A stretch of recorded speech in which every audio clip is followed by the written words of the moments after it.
conference would not do well to end without God allowing us to access, in addition to the quality information that we have received. I hope you realize that the Bible is not silent as to the fact that life really begins from the realm of the spirit. We all know that. Hebrews 11, 1 to 3, particularly verse 3. Please give us media. The Bible says in verse 1, now faith is the substance of things hoped for. It calls it the evidence of things not seen.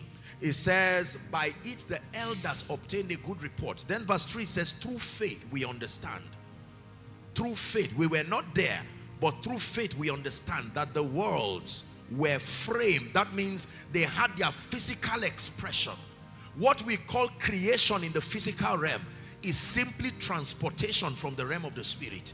The things that we believe is an act of creation, everything already exists in the realm of the spirit. What we call creation is simply a technology that transports realities. That if everything ever appears in this realm, it is because it exists. The only thing is that it does not have a material frame. Understand? That means your business already exists. Your influence already exists. Are we together? But it will not profit you remaining in the spirit. The word must become flesh, and then it will dwell among us. Then we will behold the glory. The business must become flesh. But to understand that every reality that does not have its origin from the spirit cannot find sustainable expression here.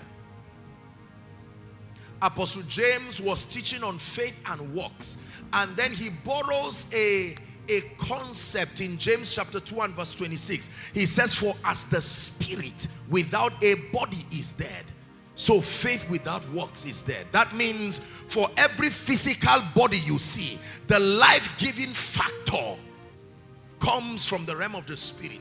Your business is a body.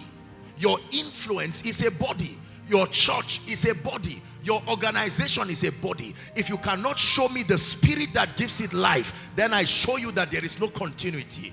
We have businesses, we have products and services, excellent. But where is the spirit that becomes the ignition, the life-giving factor? A car is useless without the key that ignites it. Are we together now? So the Bible does not leave us in the dark as to the fact that life is spiritual, and that spiritual realities birth the physical world here.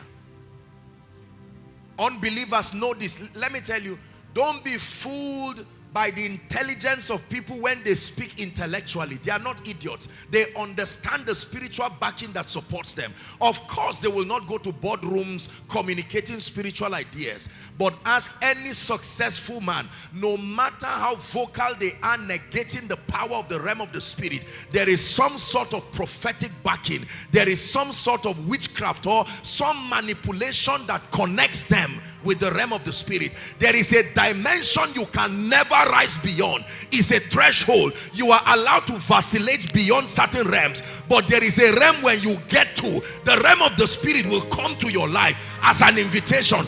By what mechanism are you rising? In ministry, you can rise and just loiter around, but there is a level of influence. I am telling you, Satan was watching Jesus while he was rising.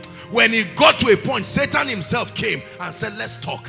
It's not only Jesus. He does it for everyone who rises. Are we together? They will act like they are ignorant of the realm of the spirit. But believe me, I've had the privilege of talking with very influential people. They are not as naive as their arrogance show. They are very connected to the realm of the spirit. And they continue to create all the things that make the realm of the spirit loyal to their agenda. Are we blessed? We call them businessmen and we are right. But there is a force that backs them. So this is an understanding we must have. Most times when we are dealing with issues of leadership and issues of business, the moment we begin to talk about the spiritual dimension, usually people frown because they think all it takes to prosper and to profit is the intellectual know-how. As important as that is, and then you hear people say things like, I know someone who does not serve God but is prospering.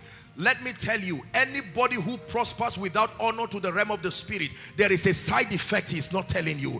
The law was designed to only give you balance when your origin comes from the realm of the spirit. It's just because money is the most outspoken way to communicate success. So once you see people building houses and doing all of these things, the zenith of wealth is peace.